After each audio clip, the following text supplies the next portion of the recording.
दोस्तों, रोज औसतन 1 लाख से ज़्यादा एरोप्लेन्स दुनिया के किसी न किसी कोने से उड़ान भरते हैं और आसमान में उड़ने के बाद वापस किसी जगह लैंड कर जाते हैं। आंकड़ों के अनुसार एरोप्लेन ही ट्रांसपोर्टेशन मोड का सबसे सुरक्षित मोड है, क्योंकि इसमें डेथ बाकी ट्रांसपोर्टेशन मोड से कम होती है। एरोप्लेन सबको पसंद है, क्योंकि इसके जरिए हमें ऊंचाई से एक अलग दुनिया देखने को मिलती है। लेकिन हमारे दिमाग में अक्सर ये सवाल आता था कि आखिर हम एरोप्लेन की मदद से स्पेस में क्यों नहीं जा सकते। और आप में से कई लोगों के मन में भी ये सवाल आता होगा कि क्यों हम एरोप्लेन के जरिए स्पेस में नहीं जा पाते। तो आज की इस वीडियो में हम जानने वाले हैं इसी के बारे में, इसलिए वीडियो को पूरा ज़रूर देखिएगा। दोस्तों, ये जानने से पहले कि एरोप्लेन स्पेस में क्यों नहीं जा सकते, आइए पहले जानते हैं कि एरोप्लेन कैसे उड़ते हैं। एरोप्लेन में उड़ान भरने के लिए मुख्य रूप से 2 चीज़ें होती हैं। पहली, एरोप्लेन्स की लंबी चौड़ी विंग जो प्लेन को ऊपर की ओर लिफ्ट करती है, और दूसरा उसका इंजन जो एरोप्लेन को थ्रस्ट देता है जिससे वो आगे की ओर बढ़ सके। यानी एक प्लेन को उड़ने के लिए मुख्य रूप से 2 चीज़ों की ज़रूरत होती है।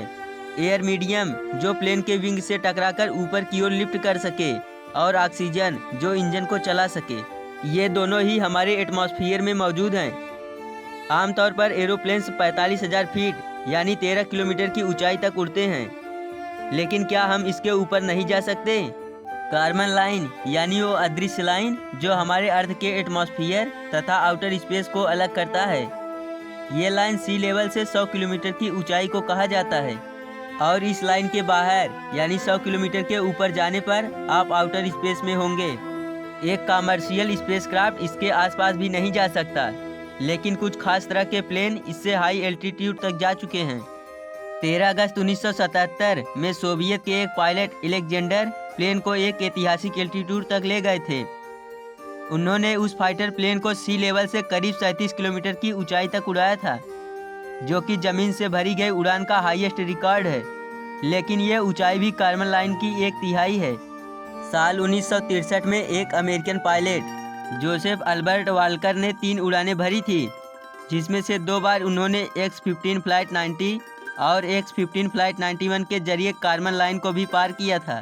फ्लाइट 90 जो 19 जुलाई 1963 में किया गया था, उसमें उन्होंने 106 किलोमीटर की ऊंचाई हासिल की थी। और फिर फ्लाइट 91 जो 22 अगस्त 1963 को किया गया था, उसमें उन्होंने 108 किलोमीटर की ऊंचाई हासिल की थी। इन उड़ानों के बाद वाल्कर को एस्ट्रोनॉट का नाम दिया गया, क्योंकि उन्होंने स्पेस लाइन को पार किया था। X-15 एक एक्सपेरिमेंटल स्पेस प्लेन था जो नासा तथा US एयरफोर्स दोनों ऑपरेट कर रहे थे। X-15 एक खास तरह से डिजाइन किए गए प्लेन्स थे, जिसमें रॉकेट इंजन भी लगे होते थे। लेकिन कोई नॉर्मल प्लेन इस ऊंचाई को कभी प्राप्त नहीं कर सकता, क्योंकि एरोप्लेन्स उड़ान भरने के लिए एटमॉस्फेयर पर निर्भर होते हैं। इन्हें उड़ने के लिए ऑक्सीजन और एटमॉस्फेयर चाहिए होता है। तो अब तक आपको अपने सवाल का जवाब मिल गया होगा कि क्यों हम एरोप्लेन्स के जरिए स्पेस में नहीं जा सकते। तो दोस्तों, आज की वीडियो में बस इतना ही। वीडियो अच्छी लगी हो तो इसे लाइक और शेयर ज़रूर करना, और ऐसे ही इंटरेस्टिंग वीडियो के लिए हमारे चैनल को सब्सक्राइब करके बेल आइकन को ऑल पर प्रेस ज़रूर करना।